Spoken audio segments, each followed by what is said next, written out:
मधुबन के बाबा मुरली वाले, आपका क्या कहना,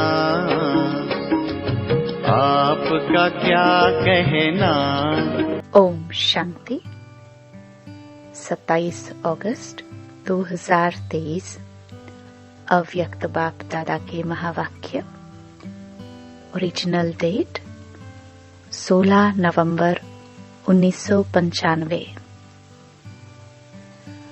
बाप दादा की चाहना, डायमंड जुबली वर्ष को लगाव मुक्त वर्ष के रूप में मनाओ।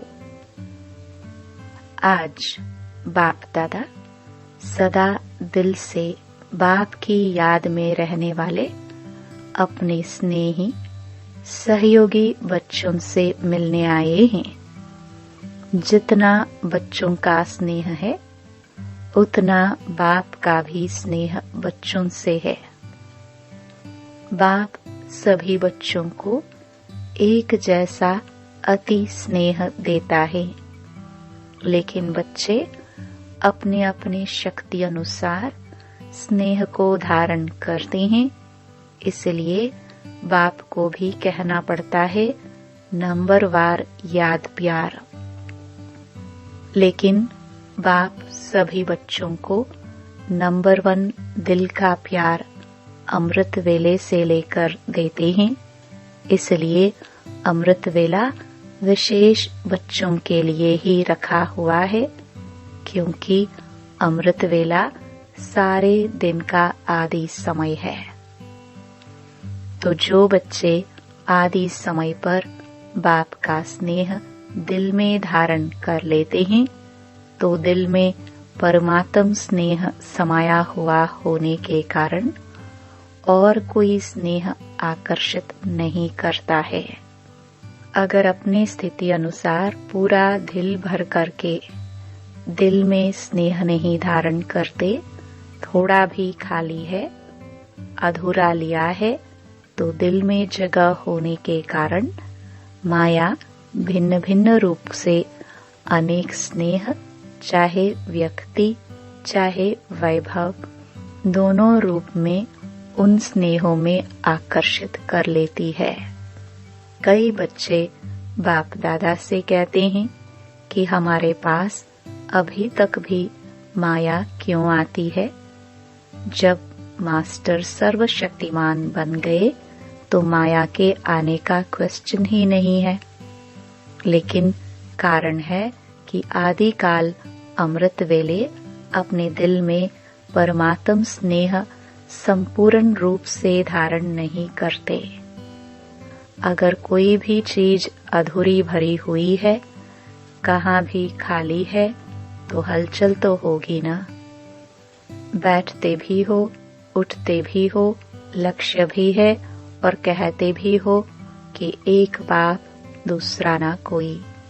यह दिल से कहते हो या मुख से, तो फिर दिल में और आकर्षण का कारण क्या है?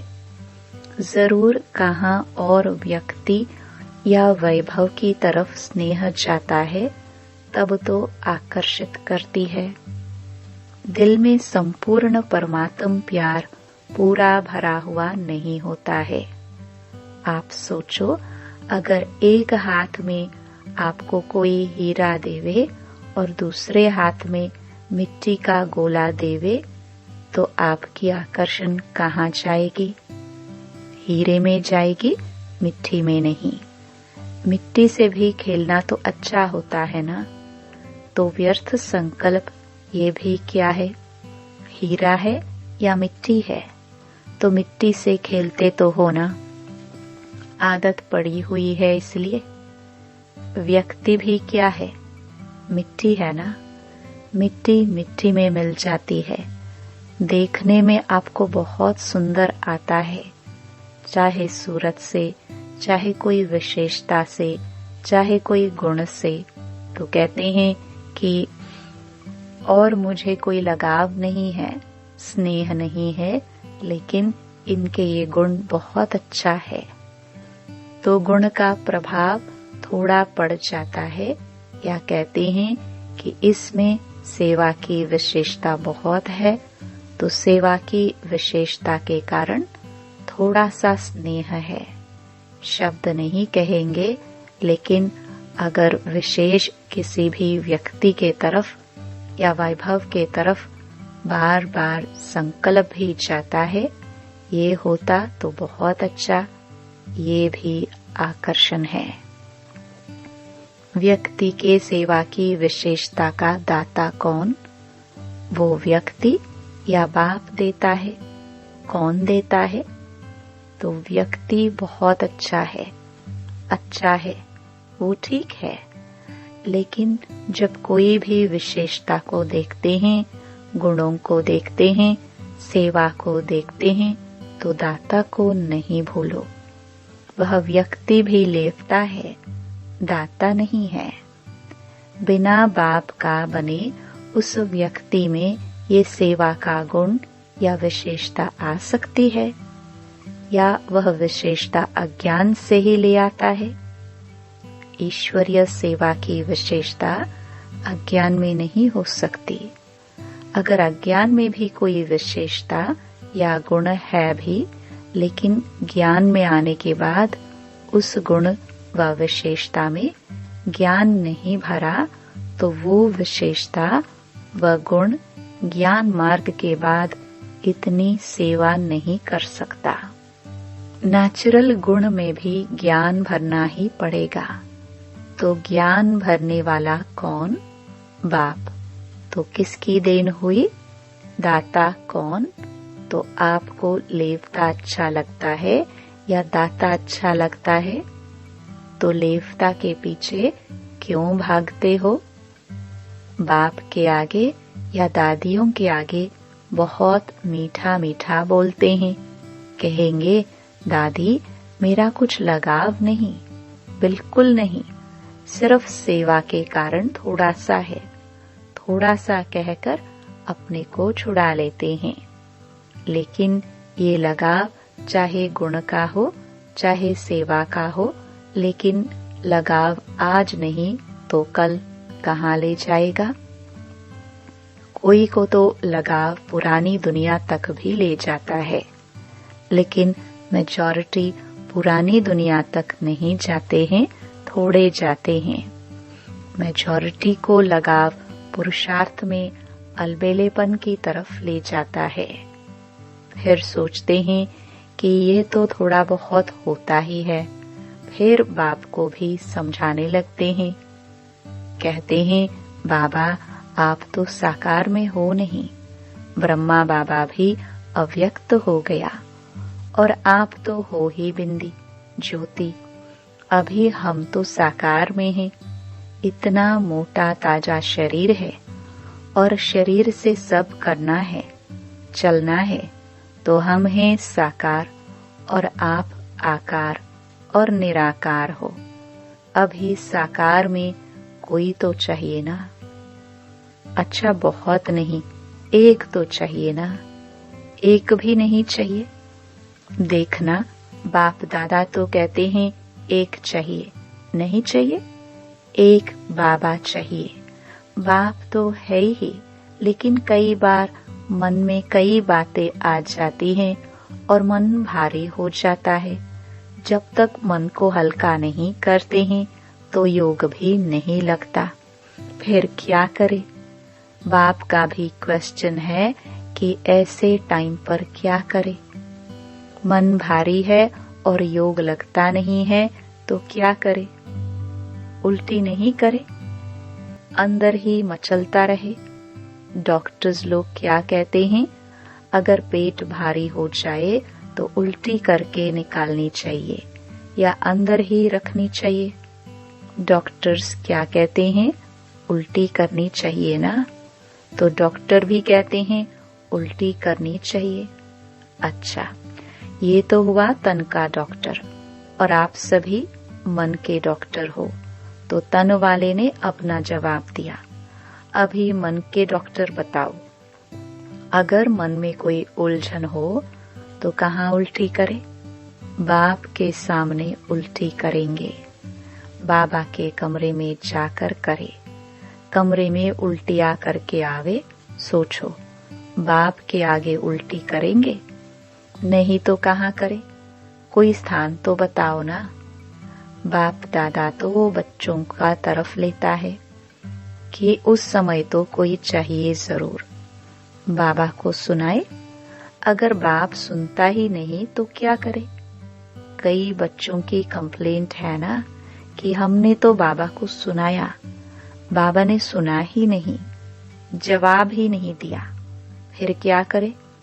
वास्तव में अगर दिल में परमात्म प्यार, परमात्म शक्तियां, परमात्म ज्ञान फुल है, जरा भी खाली नहीं है, तो कभी भी किसी भी तरफ लगाव या स्नेह जा नहीं सकता।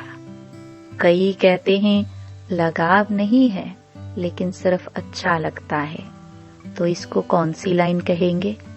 लगाव नहीं है, अच्छा लगता है, तो ये क्या है? इतनी छुट्टी दे कि अच्छा भले लगे, लगाव नहीं है, उनसे बैठना, उनसे बात करना, उनसे सेवा कराना वो अच्छा लगता है, तो ये छुट्टी दे। जो समझते हैं थोड़ी थोड़ी देनी चाहिए। अभी संपूर्ण तो बने नहीं हैं, पुरुषार्थ कर रहे हैं, थोड़ी छुट्टी होनी चाहिए। वह हाथ उठाए। अभी हाथ तो उठाएंगे नहीं क्योंकि शर्म आएगी ना। लेकिन अगर आप समझते हो कि थोड़ी सी छुट्टी होनी चाहिए तो दादी को प्राइवेट चिट्ठी लिखकर दे देना।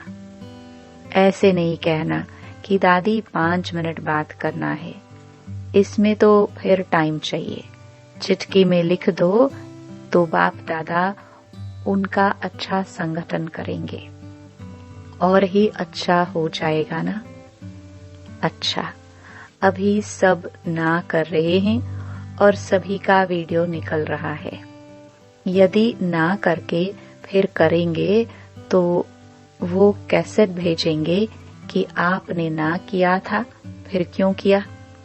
भेजनी पड़ेगी या सेफ रहेंगे? पक्का या थोड़ा थोड़ा कच्चा, थोड़ा थोड़ा पक्का? उस दिन भी सुनाया कि ये सीजन डायमंड जुबली का आरंभ करने वाली है, तो इस सीजन में आप लोगों ने तो कॉन्फ्रेंस का, भाषणों का, मेलों का बहुत प्रोग्राम बनाया है, लेकिन बाप दादा विशेष इस डायमंड जुबली में एक प्रोग्राम बनाना चाहते हैं। तैयार हो? बाप दादा चाहते हैं कि डायमंड जुबली में जिस बच्चे को देखे, चाहे 2 वर्ष का है, चाहे 60 वर्ष का है, चाहे 2 मास का है, चाहे टीचर है, चाहे स्टूडेंट है, चाहे समर्पण है, चाहे प्रवृत्ति में है, लेकिन डायमंड जुबली के वर्ष में ये जो बाप के साथ आप सब ने भी पान का बीड़ा उठाया है कि पवित्रता द्वारा हम प्रकृति को भी पावन करेंगे, तो ये संकल्प है या बाप को करना है? बाप के साथी है, थोड़ा सा हाथ ऐसे रख देते हैं, चतुराई करते हैं, ऐसे नहीं करना। तो बाप दादा चाहते हैं कि सारे विश्व में हर एक बच्चा लगाव मुक्त बने, चाहे साधनों से, चाहे व्यक्ति से। साधनों से भी लगाव नहीं, यूज करना और चीज है और लगाव अलग चीज है। तो बाप दादा लगाव मुक्त वर्ष मनाने चाहते हैं, ये फंक्शन करना चाहते हैं। तो इस फंक्शन में आप लोग साथी बनेंगे। फिर ये तो नहीं कहेंगे कि यह कारण हो गया। कोई भी कारण हो, चाहे हिमालय का पहाड़ भी गिर जाए, लेकिन आप उस हिमालय के पहाड़ से भी किनारे निकल आओ। इतनी हिम्मत है? पहले टीचर्स बोलो। स्टूडेंट खुश होते हैं कि हमारी टीचर्स को बाप दादा कहता है, और टीचर्स तो सहयोग के लिए सदा साथी है ही न, क्योंकि आगे चलकर आजकल की दुनिया में ये सभी जो भी अपने को धर्मात्मा, महान आत्मा कहलाते हैं, उन्हों को भी पवित्रता के फाउंडेशन हिलेंगे। और ऐसे टाइम पर आदि में जब ब्रह्मा बाप निमित्त बने तो गाली किस बात के कारण खाई? पवित्रता के कारण ना। नहीं तो कोई बड़े आयु वाले की भी हिम्मत नहीं थी जो ब्रह्मा बाप के पास्ट लाइफ में भी कोई अंगुली उठाए। ऐसी पर्सनालिटी थी, लेकिन पवित्रता के कारण गाली खानी पड़ी। और इस परमात्म ज्ञान की नवीनता ही पवित्रता है।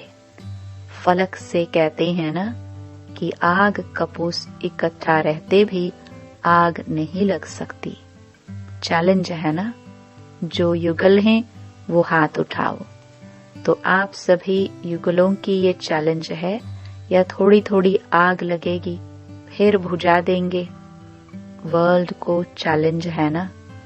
सारे विश्व को आप लोग भाषणों में कहते हो कि पवित्रता के बिना योगी तो आत्मा, ज्ञानी तो आत्मा बन ही नहीं सकते। ये आप सबकी चैलेंज है ना। जो युगल समझते हैं कि मेरी ये चैलेंज है, वो हाथ उठाओ। अच्छा है, एक ही ग्रुप में साथी तो बहुत है।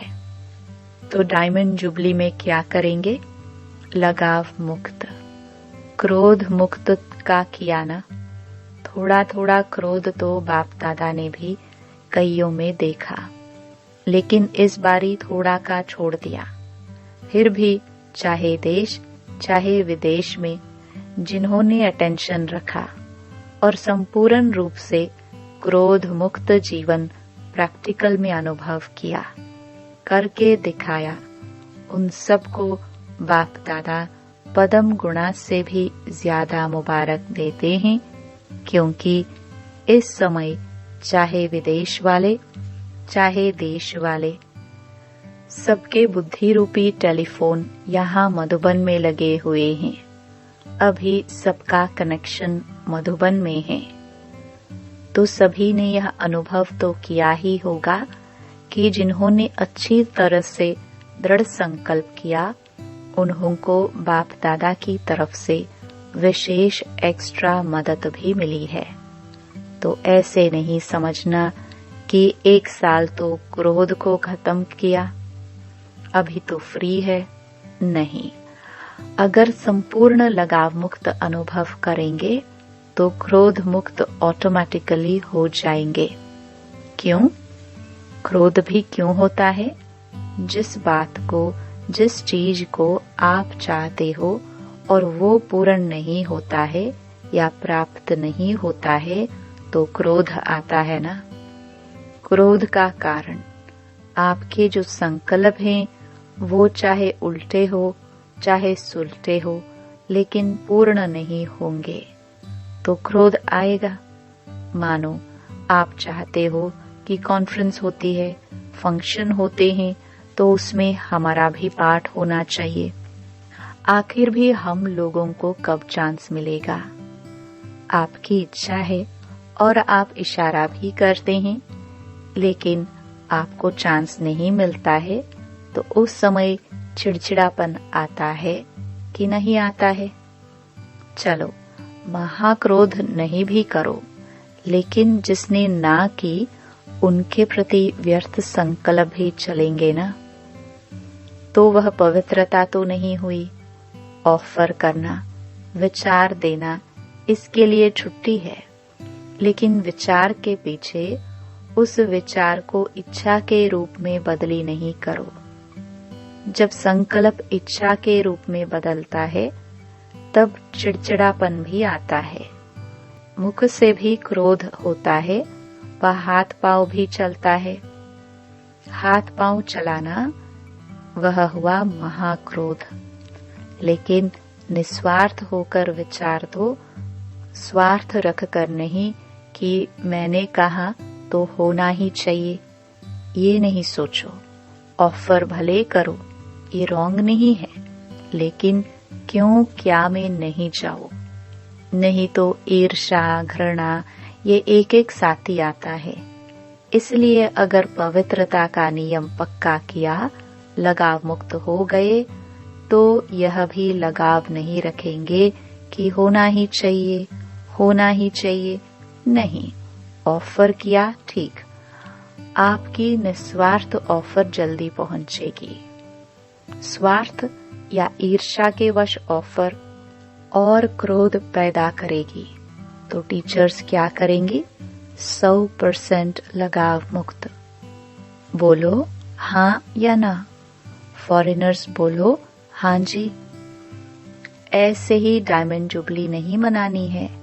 डायमंड जुबली में कुछ नवीनता दिखानी है, जो गवर्नमेंट की आंख खुले कि ये क्या है, किसी कार्य में वो ना कर नहीं सके और ही ऑफर करे। जैसे यहाँ जब महामंडलेश्वर आए थे तो उन्होंने क्या ऑफर की कि हमारे आश्रम ब्रह्मा कुमार और कुमारियां चलाए, ऐसे मांगने की थी ना। तो सभी डिपार्टमेंट ऑफर करे कि हमारे डिपार्टमेंट में आप लोग ही कर सकते हैं। ऐसा प्रैक्टिकल स्वरूप करना, ये है डायमंड जुबली। लेकिन पहला वायदा याद है, क्या बनना है? लगाव मुक्त। तभी ये सभी हो सकता है। अभी भी बच्चे को मारते रहेंगे तो बच्चा कैसे अच्छा होगा? और आपस में कमजोर होते रहेंगे तो महात्मा कैसे चरणों में आएंगे? जितना जितना पवित्रता के पिलर को पक्का करेंगे, उतना उतना ये पवित्रता का पिलर लाइट हाउस का काम करेगा। अच्छा, चारों ओर के दिल में समाये हुए बाप दादा के सिखिलते श्रेष्ठ आत्माओं को सदा बाप के हर एक फरमान मानने से स्वयं का और औरों का भी अरमान समर्पित कराने वाले, सदा पवित्रता के पिलर को मजबूत बनाने वाले और पवित्रता की लाइट हाउस बन फैलाने वाले विशेष आत्माओं को, सदा स्वयं को लगाव मुक्त बनाने वाले, बाप के समीप आने वाले, रहने वाले सभी बच्चों को बाप दादा का याद प्यार और नमस्ते। विदेश में रहने वाले चारों ओर के बच्चों को बाप दादा का विशेष याद प्यार, क्योंकि वो याद प्यार के पत्र सदा ही भेजते रहते हैं। जिन्होंने पत्र भेजा है उन्हों को भी विशेष याद, और जिन्होंने दिल से याद प्यार भेजा है उन्हों को भी विशेष याद प्यार। वरदान। निश्चय बुद्धि बन हलचल में भी अचल रहने वाले विजयी रत्न भव। निश्चय और विजय, यह एक दो के पक्के साथी हैं। जहाँ निश्चय है वहाँ विजय जरूर है ही, क्योंकि निश्चय है कि बाप सर्वशक्तिमान है और मैं मास्टर सर्वशक्तिमान हूँ, तो विजय कहाँ जाएगी? ऐसे निश्चय बुद्धि की कभी हार हो नहीं सकती। निश्चय का फाउंडेशन पक्का है तो कोई तूफान हिला नहीं सकता। हलचल में भी अचल रहना, इसको कहा जाता है निश्चय बुद्धि विजयी रत्न। लेकिन सिर्फ बाप में निश्चय नहीं, स्वयं में और ड्रामा में भी निश्चय हो। स्लोगन। उड़ता पंछी वह है जो देह के सब रिश्तों से मुक्त रह फरिश्ता बनने का पुरुषार्थ करता है। उड़ता पंछी वह है जो देह के सब रिश्तों से मुक्त रह फरिश्ता बनने का पुरुषार्थ करता है। ओम शांति।